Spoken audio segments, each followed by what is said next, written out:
All right, guys, so what we're going to talk about today is how to produce a masterclass for two-brain business. The first thing that we're going to go over is what you're going to need, and then the second part of the video is just going to be how are you actually going to record it, edit it, post it, all those kinds of things. So the first thing that you're going to need to produce this masterclass for two-brain is a camera, a video camera. Everything that I've done in the past for two-brain business and two-brain coaching, I have literally just shot on my iPhone. So I don't have a fancy DSLR camera or anything. It's just I think my iPhone 7. So it's not even the newest gen iPhone that I'm using, and the video quality is always great on it. The second thing that you're gonna need is a lapel mic. So it's kind of blended in with my shirt here, but I always button it here under this top button, and the sound quality is great. I remember reading this fact somewhere, and I'm sure Mike Workington can tell me that I'm right or wrong, but people will watch videos that have decent video, like picture quality, but if the audio is garbage, they're definitely not going to be tuning in. So it's really important that you have good sound pickup.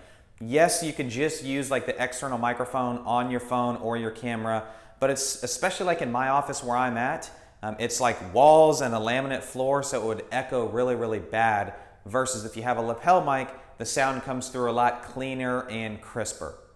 The next thing that you're going to want to get is a light set. And I'm sure that we can link to the recommended one that all of us that shoot videos for two-brain use. It's just kind of two basic lights. Yes, there is actually light on me. I normally don't look this rosy, so there is some color on my face. But it also kind of eliminates some of the shadows that can appear if you don't have good lighting in the place that you're shooting, or if it just is awkward lighting. So if I had just one light over me instead of like a lot of different light that is covering me. And the next thing that you're going to want is the standard two-brain background, and I know at least for all the videos that I've produced and what I see produced still to this day is the standard brick background. Literally, if you just go into the Amazon app and type in brick background, this bad boy is what pops up, and I think it's like 12 bucks. You're going to need a tripod for your camera, and I actually have it's the one that they recommended in the two-brain marketing course. I still use that to this day, and it's actually up on a table so that it is at eye level. And then the last thing that I recommend making sure that you have is a whiteboard. So the whiteboard is actually on the other side of my camera. I've got a big 4x8 sheet in my office. And it's nice because I can jot down all of my ideas, graphics and stuff that I want to make sure and cover whenever I'm shooting a video like this. So how do you actually do it? Well, the first thing that you want to do is test your audio and video. The worst thing that has happened to me so far is that I've pushed record, done like an 8-minute video, went to watch it back, and either somebody called and messed up my recording, so turn on airplane mode, that's another lesson. Or there wasn't enough memory on the phone, so check that. Or that it just didn't pick up or something went wrong. So you want to make sure, do 10, 15 seconds, play it back on your phone, make sure that everything is coming out right. A little fun fact, if you use the little dongle that comes with the newer iPhones because they don't have the headphone jack, make sure that you actually remove that whenever you go to play the video back as a tester, because the audio won't come through. It'll think that it's actually a headphone that the mic is, and so if you don't unplug it, it's going to seem like, oh no, my audio isn't working. Just unplug it. The audio should then play through your phone, and you can make sure that you are actually getting this right. So the next step is you want to use that whiteboard to really jot down some general guiding thoughts and ideas that you want to make sure and cover. So if there's a really, really important phrase, or you want to use a specific word when describing or talking about something, or you want to go in a specific order, it helps to have that back behind the camera on the whiteboard. Just make sure whenever you set it up that it's literally not right behind the camera. So if you need to look off to the side real quick, or this side, or above the camera, or below, that's fine. You just don't want to have to be trying to look around the camera to see something because you wrote it in the wrong spot. This always brings up the idea of, should I be reading from a teleprompter? Me, I just like to turn on the camera and go and talk because I know that I can do a little bit of play on the editing process, but really if you sit down for 3 or 4 minutes and kind of think through what it is that you want to make sure and get said in your presentation, It's gonna come off a lot more natural if you're doing it without the aid of a teleprompter.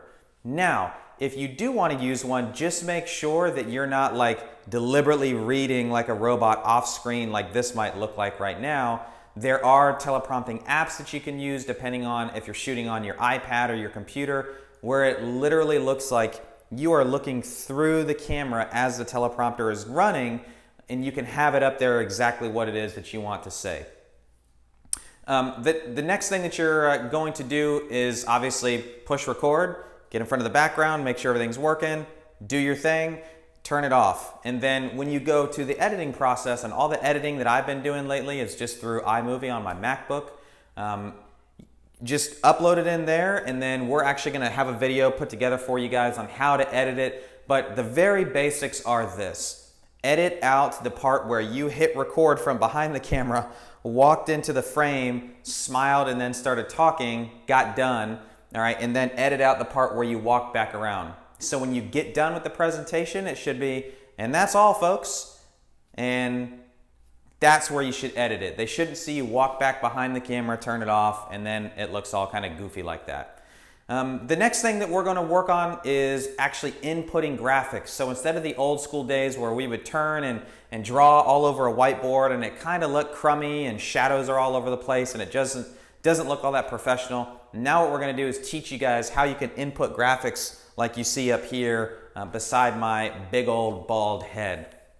And then the last tip that I have for you guys, especially if you're really not all that comfortable being in front of the camera, is say what you have to say. And if you mess up, that's fine. Don't stop it and try to record the whole thing over again.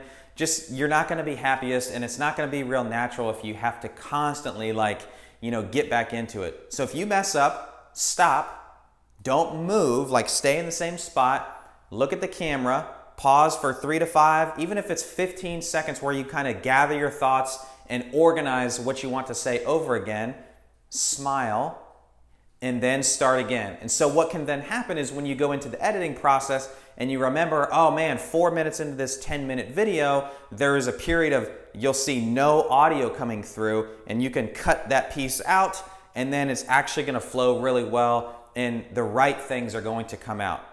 So that's it, guys. That is the how to produce a masterclass for two-brain business. Hope this has been helpful. If you've got any questions, you know where to reach us. Thanks.